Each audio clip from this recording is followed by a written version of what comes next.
had been evacuated to Curaçao, an island belonging to the Dutch. All right. All right. So, Dutch.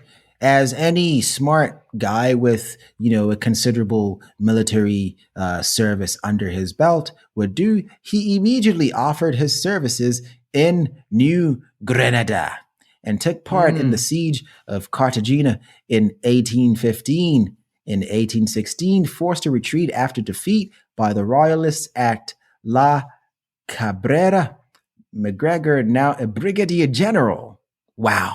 A brigadier general. Dude. A brigadier general. Brigadier. Moving up. What? A Just brigadier moving general up. in the Venezuelan army. Successfully led his retreating army through the jungle for 34 days, fighting a heroic rearguard action, right? Fighting a heroic rearguard action. Thank you, my friend. Bolivar You're very wrote to welcome. him, "The retreat which you had the honor to conduct is, in my opinion, superior to the conquest of an empire." Do you just see how these people write in hyperbole? It's like, why must you exaggerate everything? Please accept my congratulations for the prodigious services you have rendered my country. Right? I'm sure this guy had this letter framed and I don't know. He must have started every conversation with it. It's like, dude, did you know I got a letter from Bolivar? Right? Bolivar.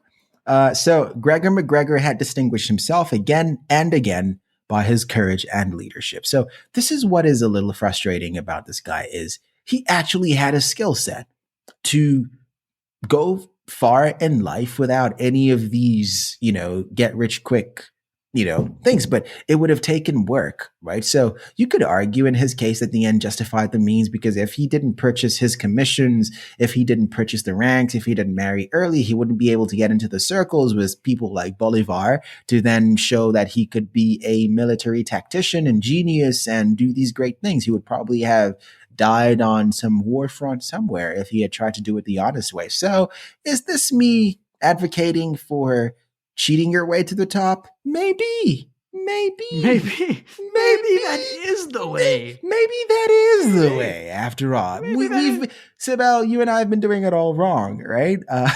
Yeah. Apparently we should both just go to war. That's our answer. Yeah. The Good Great idea. War of Melanesia. That's right. The great Melanesian Republic. The great civil war of the Melanesian Republic. Okay. All right. Casualty count 2.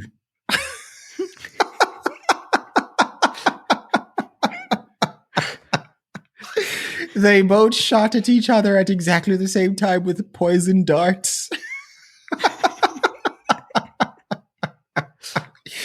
They declared war on the volcano, which was erupting. They fought to the death. At the precise time, the volcano won.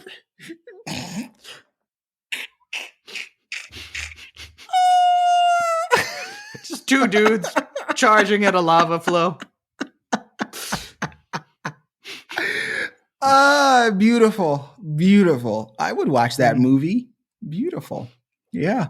So, Sibel, you want to tell the class what happens afterward?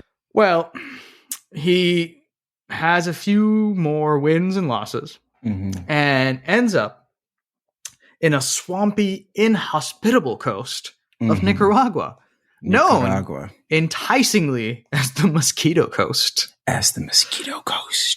Mosquito Coast. God, that sounds horrible. He convinces the leader. The leaders were basically entitled. The Brits called them kings. And the reason why they called them kings is so that the Spaniards could not claim ownership. And it would remain under British. But in reality, it was all British rule. Yeah.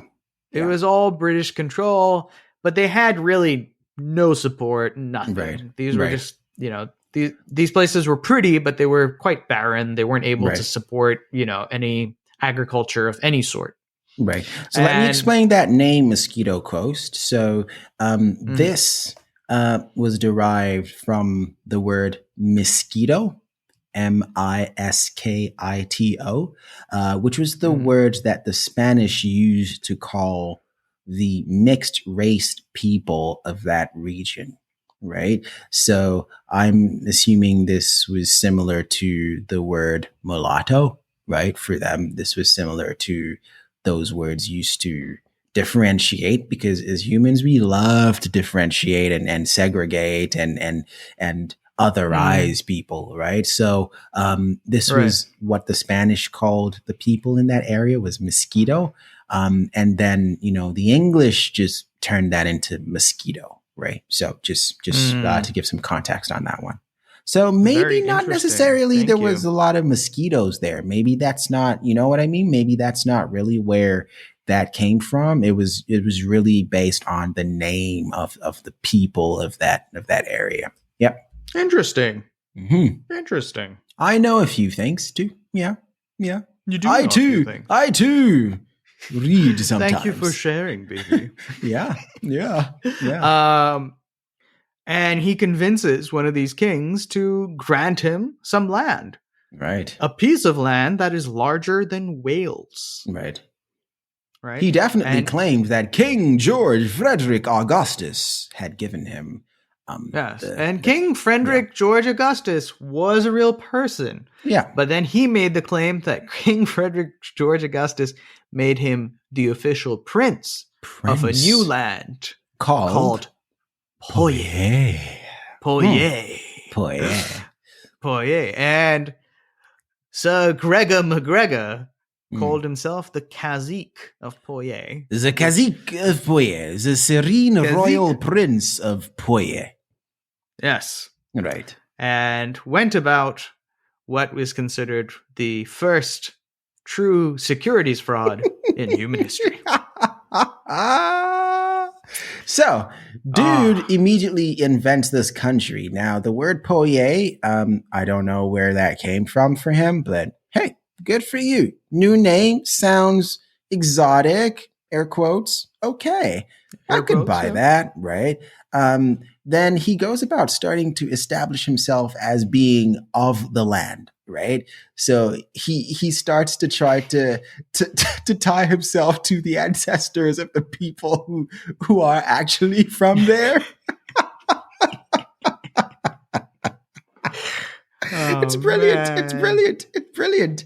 But I mean, Sibel, what else would you have him do, right? If he is to rule these people and own these lands, it is only right that he also should be of the land, right? Of the land.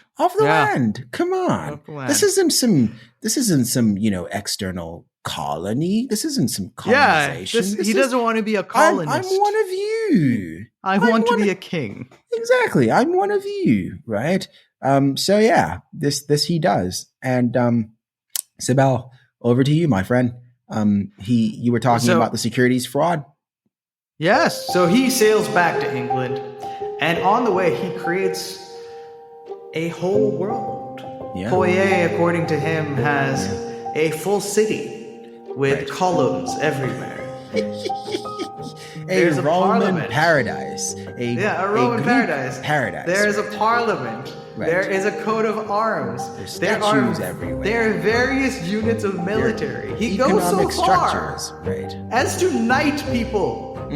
Knight people. I'm sure they paid for those knighthoods, right? I'm sure they paid Richardson, whose house was Richardson, who was someone who provided his own estate to act as the official residence for the Poyasian royal family, was the first person who was knighted into the Republic of Poyais. You gotta love it. And oh man, dude. At any point did he tell them brilliance. that the actual place was uninhabitable and no. He said it is. No?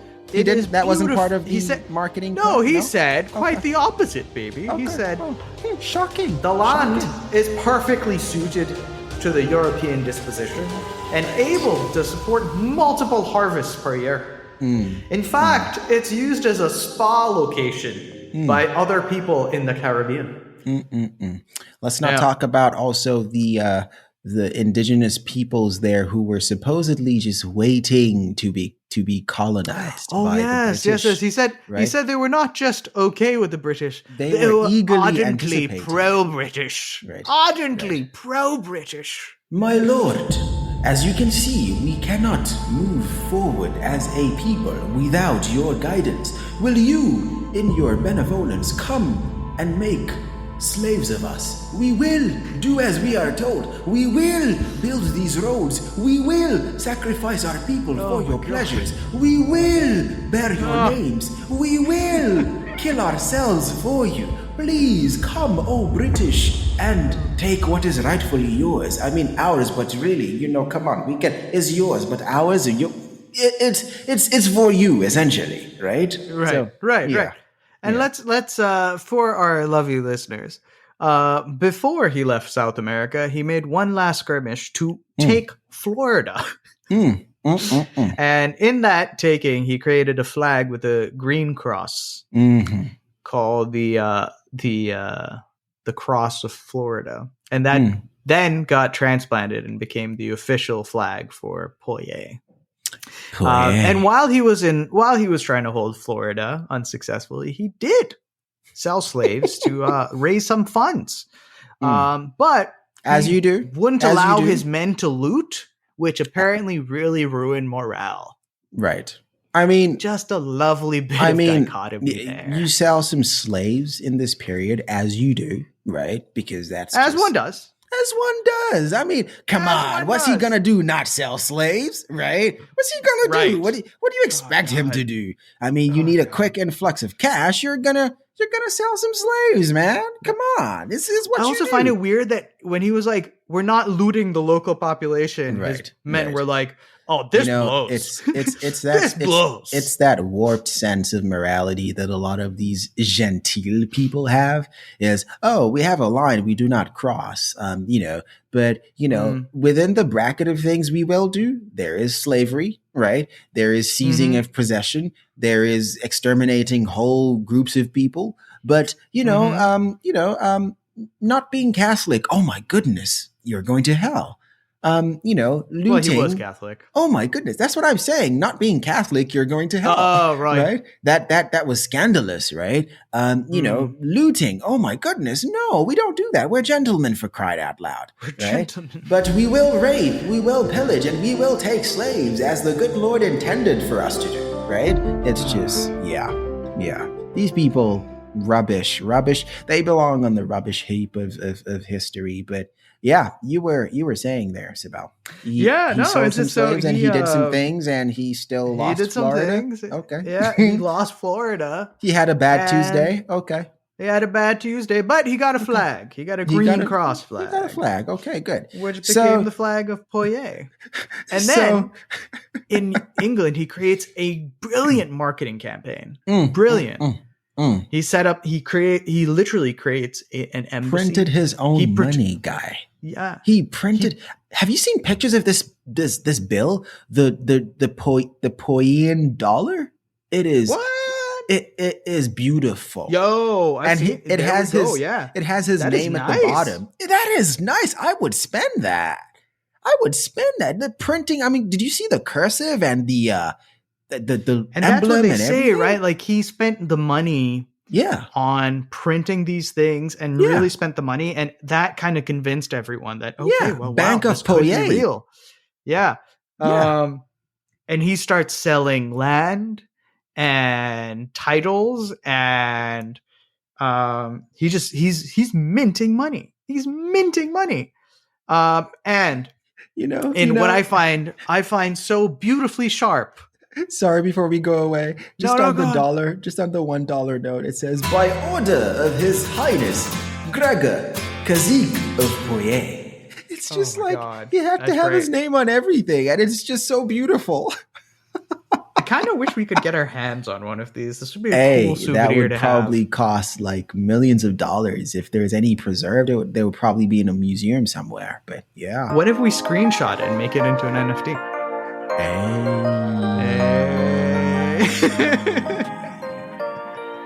Now you're talking. We need to get some non-fungibles. Non-fungibles. Where my non-fungibles at?